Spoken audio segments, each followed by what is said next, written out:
Hold on, wait. There's a new way I start shows now because hold on.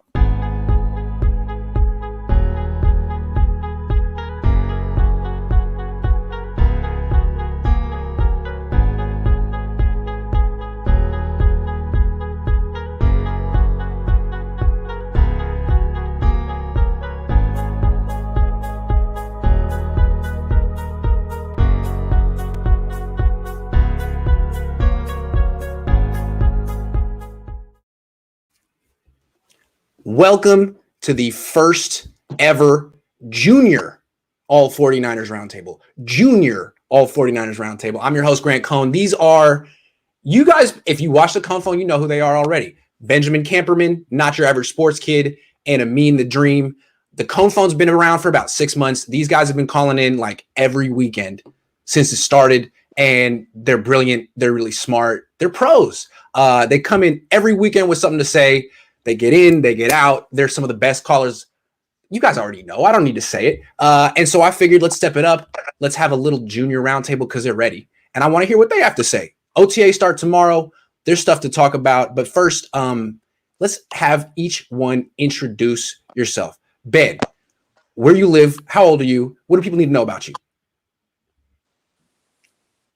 So I'm Finn. I live in Colorado. I started about going on the Cohn Phone a few months ago, and then Grant Cohn actually inspired me to start my own channel. Check it out, the Camper Report. Mm-hmm. And I just really like the content that he's putting out there, and I watch him most of the time. So I live in Colorado, and yeah. And you're going into the 9th grade, right? I said it's 3 7th graders. I was wrong. Yes. It's summer break. You're going into 9th grade. I undersold you a little bit. I'm going into high school, yeah. Okay, cool. All right, Not Your Average Sports Kid. Who are you? I am 13 years old. I live in South Carolina. I've always loved sports. Most kids, when they wake up, they either get on TikTok or Instagram and start looking at that stuff. Me, I was one of those weird kids who ate my breakfast and watched highlights from the games last night and looked at the box scores and stuff like that. I've always been interested in sports, and I found Grant about 2019 when we went to the Super Bowl. Wow. And I got notifications that, like, the Cohn Phone, and I started watching. I was like, there are a bunch of random people on here. So I called in, and about my second time I called in, I got in, and I've been in love with it ever since. Appreciate it, man. Yeah. Hi, my name is Amin. You might see me from the Cohn Phone every weekend. I'm 13 years old. I live in California, Niner Nation. I live in California. I'm 13 years old, and I started watching Grant in about like 2019. And especially, I remember the specific game where they played the Seahawks, and Grant was going on a rant about Jimmy Garoppolo. And then I was like, I love this guy already, man. Like, we have so many things we agree on right here. Yeah, I'm 13 years old. My name is Amin. All right, and what you need to know about all three of these guys is they have YouTube channels. Benjamin, the Camper Report, Not Your Average Sports Kid, Amin the Dream, they all have YouTube channels. They're all getting started. These are going to be the guys, the sports writers of tomorrow. Get to know them now because they're already the best guys out there. So let's start with what you need to know also is these are their topics. We've been emailing all week. I said, what do you guys want to talk about? I'm facilitating. They put this show together. I'm just talking. So this is something they wanted to talk about. The biggest obstacle that faces the 49ers this season. I mean, why don't you start us off? The biggest obstacle is easily their health and their injuries. That's basically it. The Niners don't have a bad roster. They have a defense. They have a run game. They drafted Trey Lance in the offseason. The only thing that's holding them back is their injuries. And that's the only thing that's holding them back. In 2019, when we were healthy, we still had some injuries in 2019, but when we were healthy, we made it to the Super Bowl. And in 2020, that's what everybody expected from us. We would at least make the playoffs, but injuries held us back. And the only thing that's stopping us from this season from making the playoffs and getting to the Super Bowl is our injuries. That's it. Okay. I 100% agree. We are such an injury-prone team. I mean, most of our starters are going to get injured. I mean, Nick Bosa was out all of last year.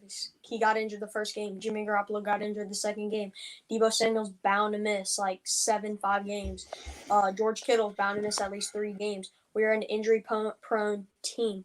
We were top 3 in all of the NFL in injuries last year. Mm-hmm. We had the second most injuries out of any team in the past 20 years.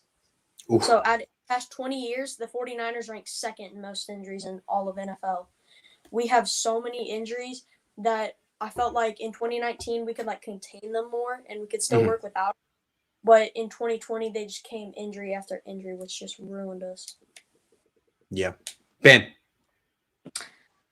I would say I'm going to say something different. I would say, I guess you could say the defense is going to take a step down, and this is more of this is not of a obstacle, but it's going to be interesting to see what happens with the defense, and if they do take a step down because of Saleh.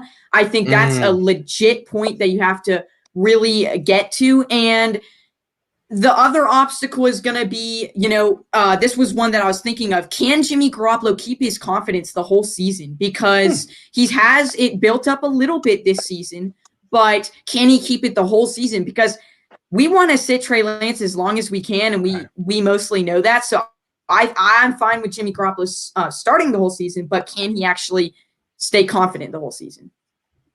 Great answers. I was going to go with Saleh. The injuries are for sure the number one issue, but they obviously are. That's the 8 years in a row the Niners have been among the most injured teams in the NFL. But I was going to say Saleh. I didn't expect you to say that. I think people are kind of glossing over what a big loss that is. He's as good as any defensive coordinator in the league, as good as Bowles, as good as Carroll, as good as Belichick, and he was an asset. I think every game you kind of knew he wasn't going to get out coached, and now you don't really know that about the defense anymore. What was the last one you said, Ben? The last point you made? Can Jimmy Garoppolo keep his confidence the whole time? Yeah, it's a good point. I mean, this team sees itself as a Super Bowl contender. They're probably not going to win a Super Bowl with the rookie Trey Lance, although they could. It's just never been done before. So if they really think they're going to win a Super Bowl, then Jimmy's very important. His health, his confidence. If he can play like he did in 2019, this is a team that might be able to go back to the Super Bowl. Great answers. Any other follow-ups you guys have? Obviously they're expecting Nick Bosa to become 100. Right. They need Nick Bosa, all their big stars to play 100%. So they need him to play good. And so that's another obstacle. Another one could be Jason Verrett. If he goes down, we're done for. There's no way. Emmanuel Mosley and Avery Thomas, they may be good for now, but they're young. And same with Diamador Lenore. We don't know where he's going to line up or where he's going to be playing. And with Jason Verrett gone, it's going to be terrible. Just absolutely ferocious. Yeah, so much depends on Verrett and Bosa. Mm-hmm, exactly. So much depends on Verrett and Bosa. And then one more thing. No one ever mentioned. So I do like Diamador Lenore.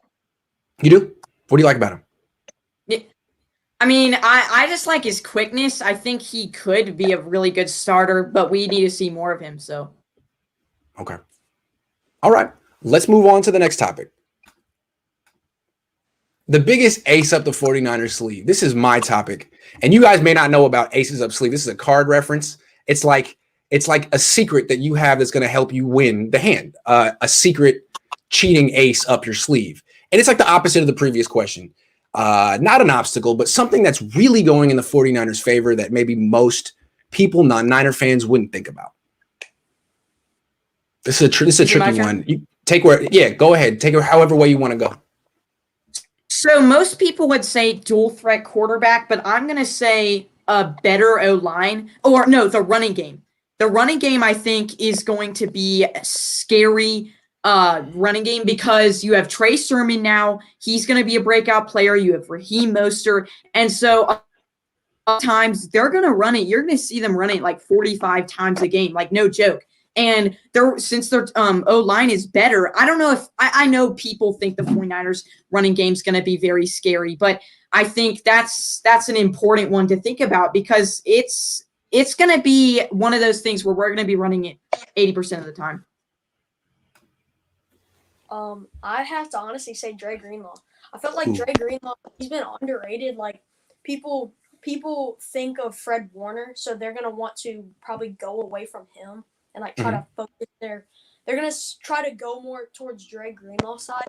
Greenlaw's playing exceptional. Like in 2019, they did not want to go to Fred Warner's side, so they went to Dre Greenlaw on the last play. Seattle scored. I think they win or tie. He absolutely killed him. Like 99% of the time, he's just gonna be like a wrap up where all he's got to do is reach that extra yards. He pops him so hard his head shoots back and he drops the yard, get the ball, and we win the game. Yeah. I felt like Dre Greenlaw, he could have been this last season, but I think he's gonna do it this season. I felt like he can be Fred Warner. Honestly, I think he can be another Fred Warner. Real quick, my initial observation to Dre Greenlaw at OTAs, he's jacked. Now, he's always been jacked, but he's especially jacked this year. I haven't really mentioned that. He looks yoked, jacked. He can help with the run stop, which I really would like to see from him. And I felt like Fred Warner can take more of a pass coveraging role this year, while Dre Greenlaw can help more on run stopping. Yeah. What, Ben? My question to you, Not Your Average Sports Kid, is: you think Fred Warner go next year? Ask it again. You timed out. Ask it again. One more time. Yeah. Wait, what? Ask it again. Ask it again. You timed out a little bit. Ask it again. Do you think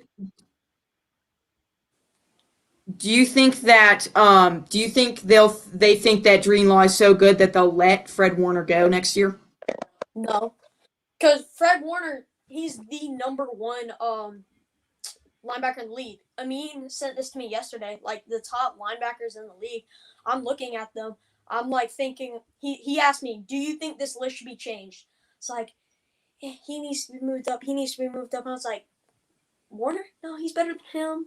Better than him. No, he's the best linebackers, and he's young. You have to keep these young guys on the team because we are old in other positions, and we need to keep this team young.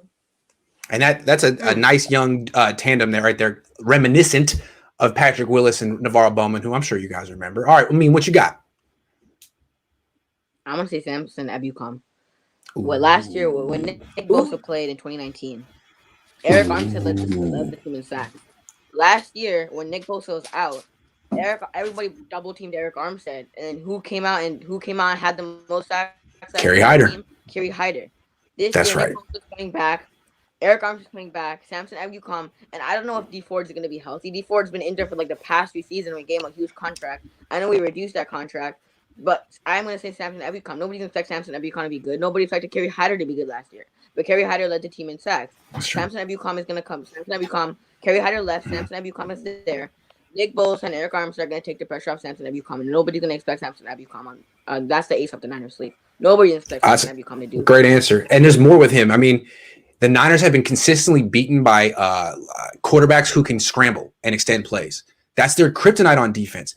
He is a quarterback spy specialist. He's great at it. He runs a 4. He's super fast. And the Rams always did very well against Kyler Murray, Russell Wilson. So that is a definite ace up their sleeve. Those are good answers. I was going to go with a little bit like to Ben's point in a different way, the run game, in the sense that the run game coordinator of the last 4 years is now the offensive coordinator, Mike McDaniel. And the pass game coordinator the last 4 years, Mike LaFleur, is gone. He's in New York. I think the replacement is Scangarello. I could be wrong. Anyway, I feel like my question is the offense going to change? Is there going to be more of a McDaniel influence? Or is it going to stay exactly the same? I think it's going to change. I think McDaniel's going to have more influence. Whatever influence LaFleur had is gone. And they're going to see more running, probably new runs, an evolution of the offense. I think it's going to be pretty interesting. I feel like this McDaniel guy has been kind of like, he's kind of been Kyle's right-hand man forever. Kyle's famous. Kyle's Mike Shanahan's son, and Kyle's always going to be pushed up the ladder. But he has this friend who's the same age and has coached with him every year and went to Yale, and he's brilliant. And he's not a Shanahan. He's not 6'3" like Kyle. He's about 5'6". He looks like he's 19 years old, even though he's about 40. He wasn't going to get pushed up the ladder like Kyle, but Kyle hasn't gone anywhere without that guy. So I'm curious to see if we're going to see a little bit different offense because of the McDaniel effect. And no one really knows what the McDaniel effect is going to be. So that's an ace up the Niners' sleeve. They could have a somewhat tweaked offense this year because of new people. especially with Jimmy Garoppolo and even Trey Lance when he's running.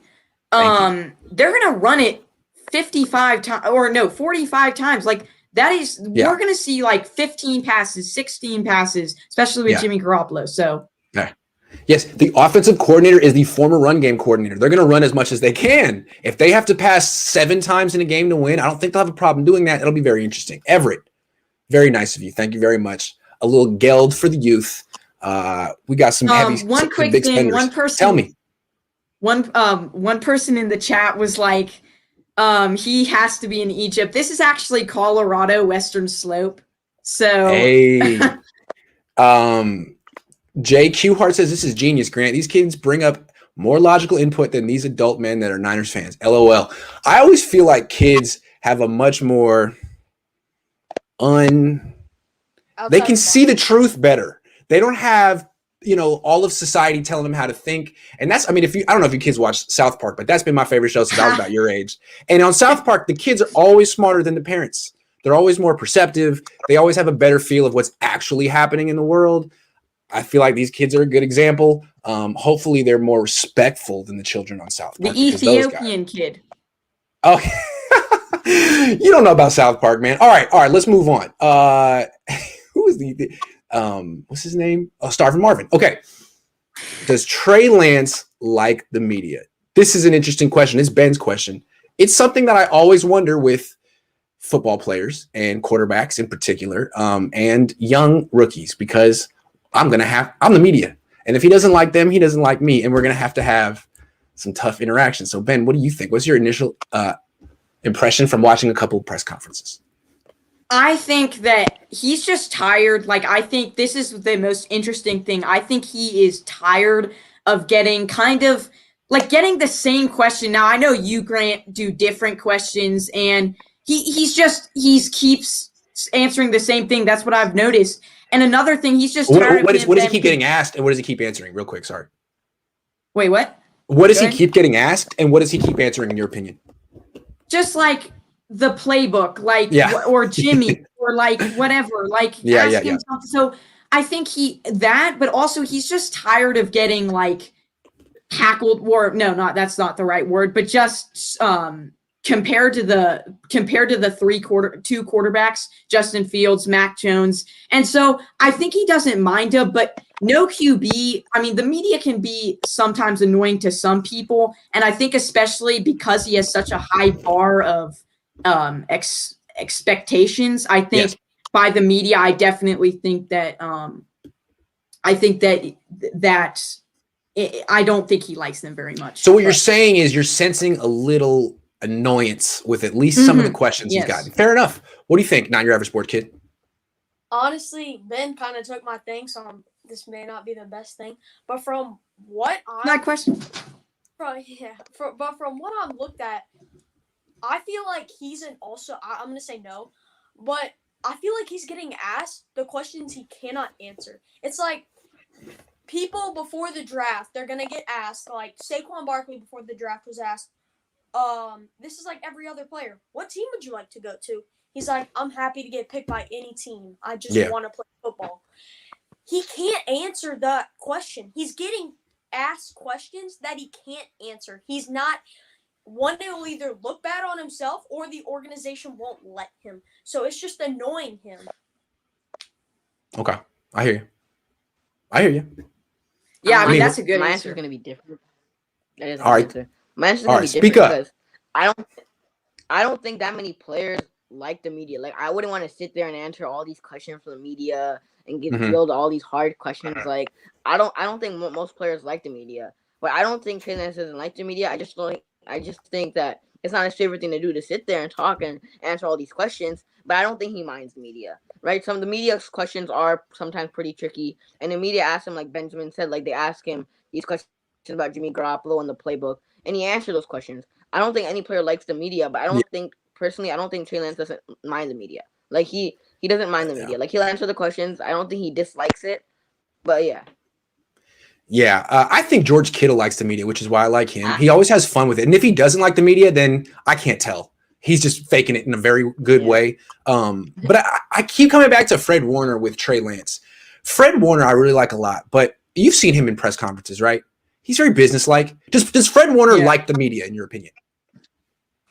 I don't know. I don't think he minds it. Right. Not every I think a lot of players don't mind it, but they're like, like why? Yes. Like, I don't know. Like Fred Warner doesn't back away from his responsibility. He knows he's a team spokesman. He goes out there and talks, but it's not like he's like, "Hey guys, great to see you," and like making jokes and extending the time. He's like, "No, I'm going to be professional and do what I'm supposed to do." That's sort of what I see from Trey Lance too. I don't see like Kaepernick. There was tension. He's like, "I don't like this. I don't like you. I'm going to give you 4 words. How you feel about that?" And it was like very aggressive. You know what I'm saying? It was very aggressive. Like, hey.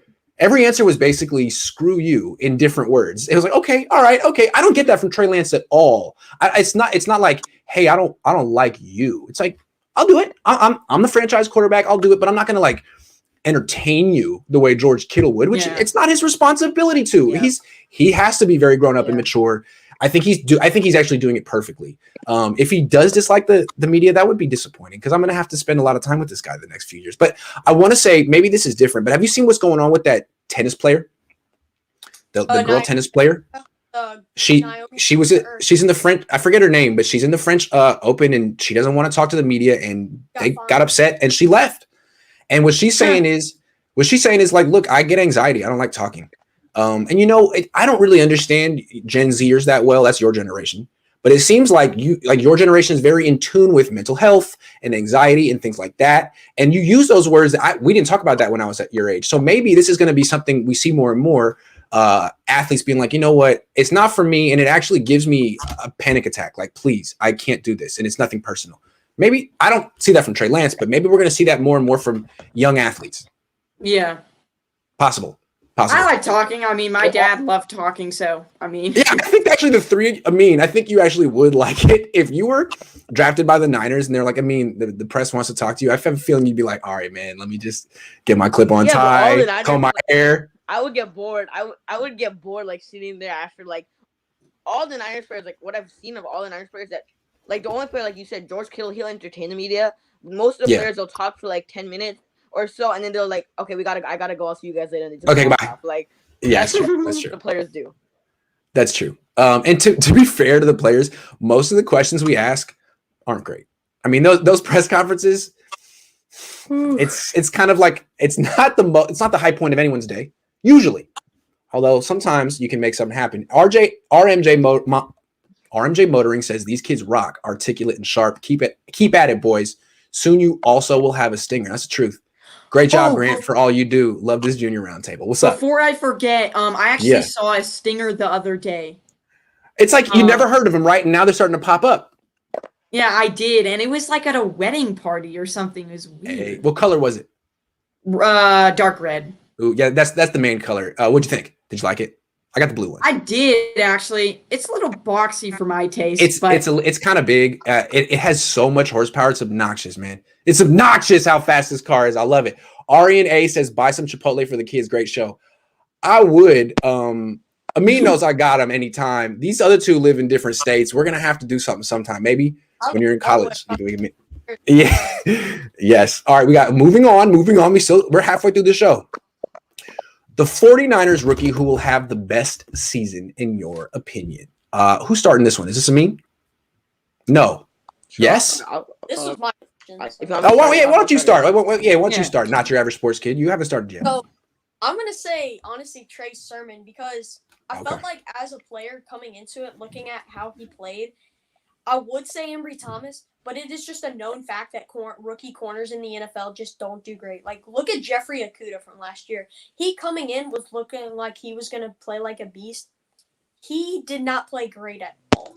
But I feel like he could have a great year this year. It's just a known fact for rookie corners not to have a great year. So I would say either Ambry Thomas, Trey Lance, or Trey Sermon.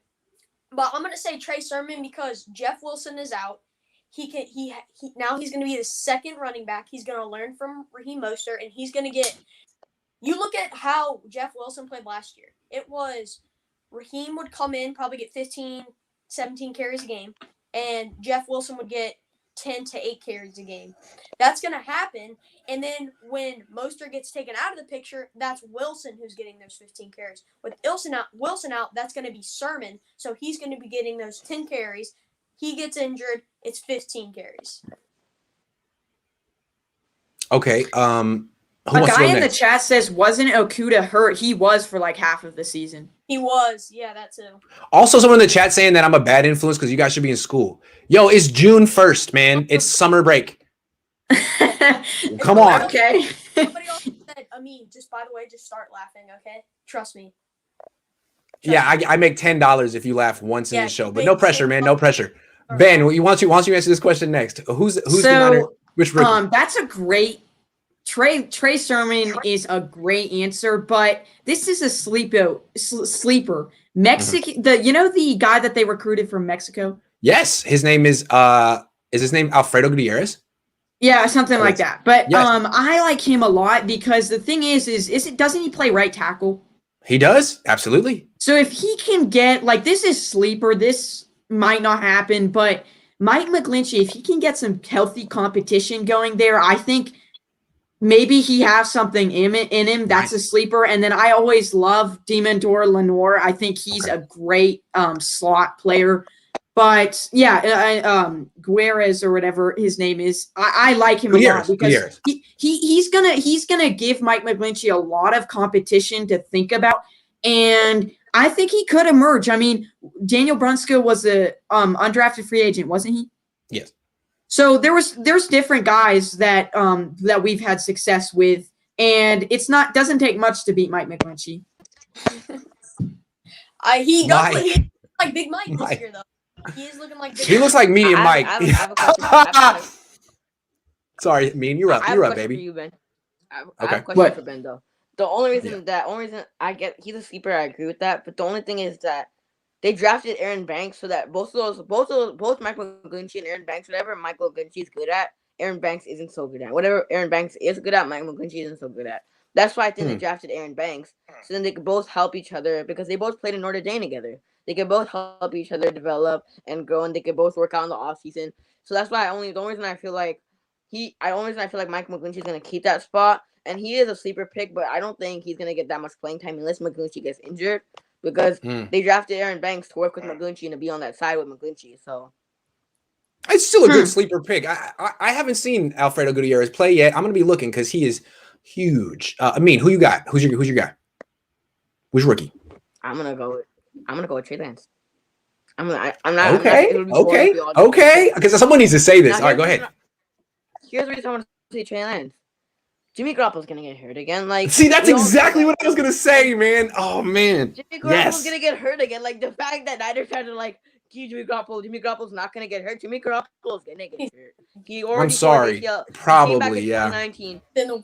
He hurt his ankle in week 2. I watched that week 2 game. I'm like, bro, how did you hurt your ankle that bad? Is your ankle made out of glass or something? Man, he gets injured so easily. Amin is the ultimate hater of Jimmy Garoppolo. There is no one higher. Is the jersey burned yet? Hey, by the way, in a month, I'm getting a Trey Lance t-shirt. Nice. So I was gonna go with Trey Lance too for the same exact reason. Go ahead, Amin.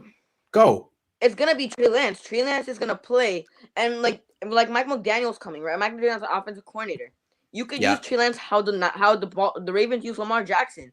Either you can hand off the ball to Mostert, or you can hand off the ball to Sherman, or you could just run the ball with Trey Lance. Could just run the ball. And that offense, the Lamar Jackson offense, in the Ravens that year was so good. No defense had any answers for that. That's the same thing you could run with Trey Lance. And Mike McDaniel can do that because he's the run coordinator, previous run coordinator. Trey Lance is gonna play. And Jimmy Garoppolo is gonna get injured. As a Niners fan, he already has an injury history. For 2 years, he's already been injured from his contract. He's already been injured. So the fact that people don't think that he's gonna get injured again is ridiculous to me because he is gonna get injured. It's history repeats itself. It's gonna happen. He's gonna get injured. Trey Lance is gonna get a start, and he's gonna play good. He's gonna prove his doubters wrong.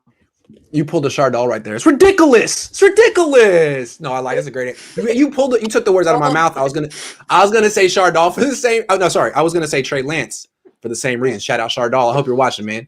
You're a legend. So look. Since you said Trey Lance, I'm gonna say someone different. I got two guys. I have a sleep. Let me do a sleeper. I'm gonna do it Ben's way. Sleeper, Elijah Mitchell. Elijah Mitchell. Yes. Okay. Look, Trey Sermon's really good. He's gonna get the first crack at it. But Trey Sermon's had injury issues too. He's had shoulder things.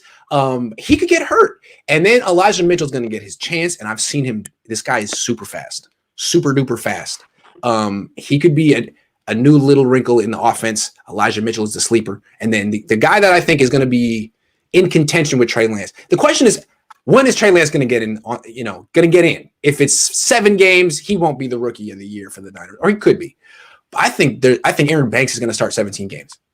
I think he's going to start from week 1, and he'll be the only rookie who is a bona fide full season starter.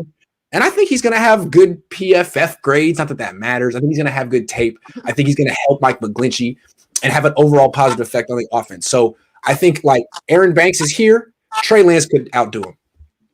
That's a great answer. Yeah, I love Aaron Banks. I'm going to do a film breakdown of him. So sweet. Rocky Boy 24 says, what made you guys become Niner fans? That's a good question. My dad was he used to live in Australia, and he used to watch them every Super Bowl. He became a Niners fan, so I'm a Niners fan. And then I became a Niners fan, I think, when I was 4. Okay. So how about you, Not Your Average Sports Kid? So I like that. My dad liked the Niners as a kid. You know, he met Joe Montana on a plane ride once. So, I mean, we kind of had like a little bit of a likingness. And then Pierre Garçon went there, so it started to grow. And I don't know if you remember him, Marshawn Lattimore. He got drafted in the 4th round, played a game. And then Debo came, who's like my all-time favorite Gamecock. And then Javon Kinlaw came. So, who's the first person you said that you cared about before Lattimore? Pierre Garçon. Why you like him? He He did? I thought he went to Mount Union. It actually did. Mm-hmm. I'll look it up right Didn't now. know that. Didn't know that. Anyway, Amin, how about you? I became a Niners fan. Like my dad. If you can't tell, my dad is Indian, so he likes like cricket and all those other sports. He doesn't like football and basketball and those sports. So when I was a kid, like I would go to my cousin's house and my uncle's house, and I would sit there and watch Niners. I would sit there and watch the Niners games, and I would also like play and run around. But I would watch the Niners games, and whenever I used to like sit in the like Pacific chair, the Niners would always be winning. And then as I grew older, I just started liking the Niners. And I started watching the Niners, and I just became a Niners fan. Like I love the Niners. My cousins are Raiders fans, so I tended to go against my cousins to try to be a Niners fan. There you go. So I because you're an East Bay kid. Yeah. No, okay, real quick. So you guys are I 13, 13, and 14. So when you guys, your first memory of the Niners, that's Kaepernick, Harbaugh, or after that? Yeah, I watched Kaepernick. I think I watched Kaepernick. the first time I watched the Niners was when they had Alex Smith. Alex Like Smith. 2012, Wow. 2013. Okay. 2013, 2014 was the first time I watched Niners games. Pierre Garçon didn't. We didn't go. I think it was like my uncle or someone met him. So. Okay. I was just checking. Russell Button. There's a little. Are you guys hearing a little feedback? Like a. Anyway, I don't know what that is. An echo. Yeah. Sorry about that. Russell Button says, watch Trey Lance 2019 season. I saw a running back who threw the ball badly from time to time. Can we say Tim Tebow? No, he's better than Tim Tebow. No, he's better than. I think he's Tebow. better than Tim. He's better than Tebow. And Tim Tebow's throwing form was horrible. Trey Lance at least has a pretty good throwing form, and Kyle Shanahan can mold into whatever he wants. Like a previous phone caller once said that they might draft Trey Lance before the draft because then Kyle Shanahan can mold him into what he wants as a quarterback. And Tim Tebow had a horrible throwing form. So and the Niners also have a good O-line. The Broncos O-line wasn't the best, honestly. Mm-hmm. He's faster than Tim Tebow too. He's a better athlete than Tim Tebow. Faster than Tim Tebow also. Matt H says the best part about being your ages is you didn't have to live through the Dennis Erickson and Mike Nolan era. I'm old. Grant feels me on this one. Yeah, from 2003 to 2011, it was dark. It was very, very, very, very dark. The Niners went from being like the premier franchise to being the joke of the league. What's up? I have this book, and yeah, I read about that, and we were like 5-11, 4-12, like every year. For like they read about it in a years. book, guys. Yeah, man. I'm glad you guys only had to experience it in a book because that's pretty much how I stopped being a Niner fan. I was a huge fan when I was your age. Huge. Jeff Garcia, Steve Young. And then in high school, they just got worse and worse and worse. I went to college in LA and they were awful. And I just became a sports writer. And when I came back, I was like, yeah, I haven't really been rooting for you guys for a while. So we also felt the pain when we had Jim Tomsula and Chip Kelly. Like, I would watch those games and I was praying that we would win, but we never did. Chip Kelly Brett and Lackey Jim says Tomsula. Brett Lackey says these young men are crushing. They certainly are. You guys are doing great. Brett Lackey donated $25. Thank you, Brett. Brett is a up and coming YouTube star himself. Have you guys seen Brett? He's Yes. really Yeah, I've good. seen him. I want to say he's really good. He just went on with Vish, and Vish called me the other day. He's like, "Hey man, have you gone on with Brett?" I was like, "Yeah." He's like, "He's really good." Yes, he is. Brett, you're killing it, man. Keep going, man. Keep doing your thing. All right, let's go to the last topic. Who will start more games for the 40? Who will start more games in 2021? Trey Lance, Mac Jones, Justin Fields. Who do you guys think? Justin Fields, easily Justin Fields. Why?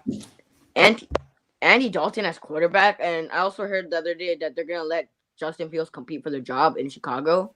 Like, Yeah. and also the draft was built around Justin Fields. They drafted Justin Fields, and then they drafted an offensive lineman, Tevin Jenkins, to help Justin Fields. They didn't do that for Andy Dalton. Like, they traded up for a quarterback.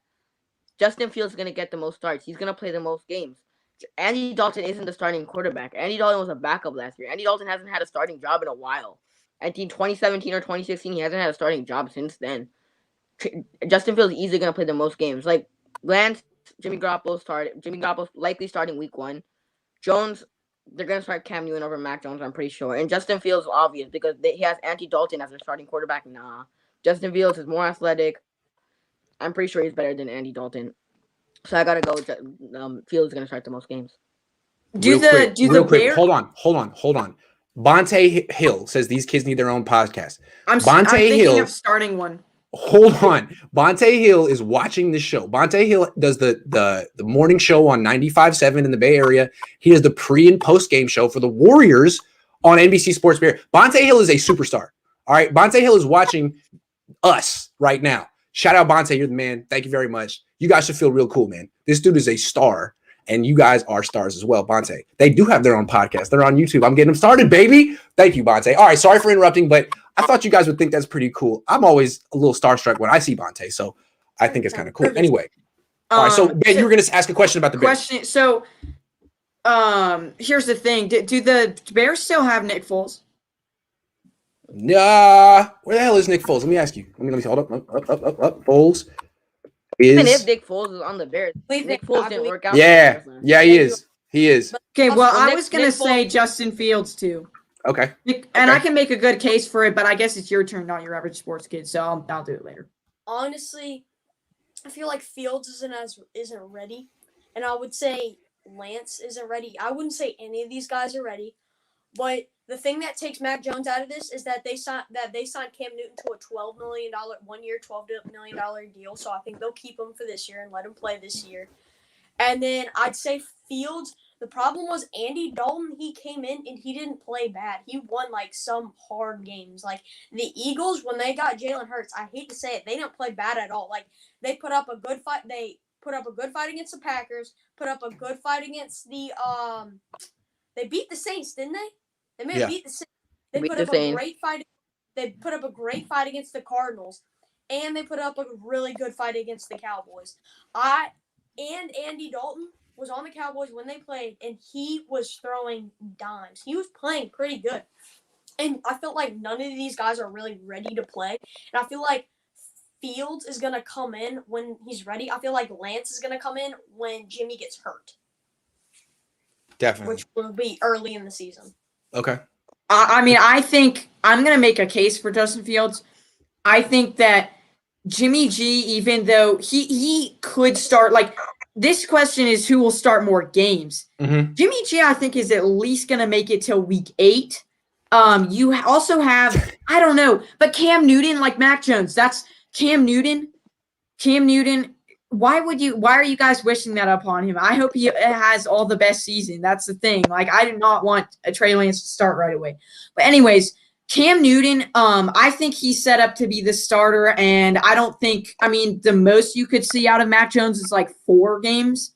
And then Trey Lance, again, 8 games. But Justin Fields, I don't know. And then Nick Foles, it depends. Go ahead. Start week 1 too, because we haven't seen nothing yet. As I said on Saturday on the Cohn Fund, he's been exposed to this offense 1 month. He should not be looking that good. Of True. course he's not that good. Jimmy Garoppolo's been exposed to this for a couple of 5 years. Yeah, like 4 years. 5 4 years. Of course 4 he's years. supposed 4 to years. look better. Yeah. He's 21, and it's the first week. It's the first week. OTA starts in a couple days. That's when Kyle's really going to start to mold him during 11-on-11s, and we'll really see what happens during scrimmages and preseason. True. That's a good point. And so, well, I still think that, I mean, Nick Foles, he has injuries. So I still think you can say Justin Fields has the most likely chance, but we'll see. Yeah, I think Fields going to start week 1. I mean, it's like Dalton's decent, but like he's learning, he's new there. He's learning the offense too. I mean, they don't have any, it's not like they know they can win with him. It's not like, I feel like Cam Newton and Jimmy Garoppolo have more of a foothold on their teams than Andy Dalton is. Andy Dalton's new there too. Nick Foles has been there, but injured all the time. He's not. Nick Foles injury concern, right? Nick Foles injury concern is the only thing that stops me from Nick Foles. Andy Dalton's also new, but Andy Dalton's old right now. Like, and also who behind that O line, like that O line isn't that great. I know they drafted Tevin Jenkins, but he's also a rookie. That O line is horrible. Andy Dalton's not a mobile quarterback. Like look at Jimmy Garoppolo behind when the Niners O line wasn't that good. Jimmy Garoppolo kept getting injured. What the same thing is gonna happen to Andy Dalton. At least Justin Fields is athletic. That's true. He can run a lot. You can still do those things with Andy Dalton behind that offensive line. You can't do those things with Andy Dalton behind the offensive line. You can do that with Fields. I'm just saying that I think that Justin Fields is the most likely of the 3 to start week 1. Exactly. Fields, but the thing is with Fields, he also has injury history. Like true. Yes, he does. Yeah, good point. So he could start week 1 and then not make it through the season. Trey Lance could start week 5 and make it through the season and be Trey Lance. That's true. That's true. That's a fair argument. I think if it were Nick Foles, though, like right after the Super Bowl, I think Nick Foles would be starting. 100%. All right, this is some trivia from Sean Shepard. I don't even think I got it. Don't look it up. What game Montana known for in college? What was special about Craig and Rathman? Youngsters, don't be fooled. Ronnie Lott cut off a finger for the Super Bowl best ever. You're asking about games from the 70s, Sean. These kids were born in 2008. 2007. All right. I don't even know the answer to this question, Sean, but I appreciate the donation. I don't know what game Montana's born for. I know the Ronnie Lott that he cut off his finger. He could have got in something like he got off his finger so he could play the next week. Yeah. Craig, what's special about Craig and Rathman? I know those guys. I just don't know much about them because I couldn't watch them. I wasn't alive. How dare you, Amin? You should have been alive already. Come on. What are you thinking? All right, it's 11:43. I gotta go babysit my nephew who's 11. But he's cool too. Maybe he'll be on the Cohn phone one day. I don't know. But you guys killed it. I just want to say this was one of the best roundtables I've ever done. Junior or not, you guys are pros and you guys got some bright futures. Thank you everyone for watching. We got 416 people in here right now. You guys killed it. This was informative and entertaining. All the good things. Thank you guys. And now go have a great summer vacation. Stop working. Thanks for having us. I appreciate it. Yeah. Of course. All right, guys.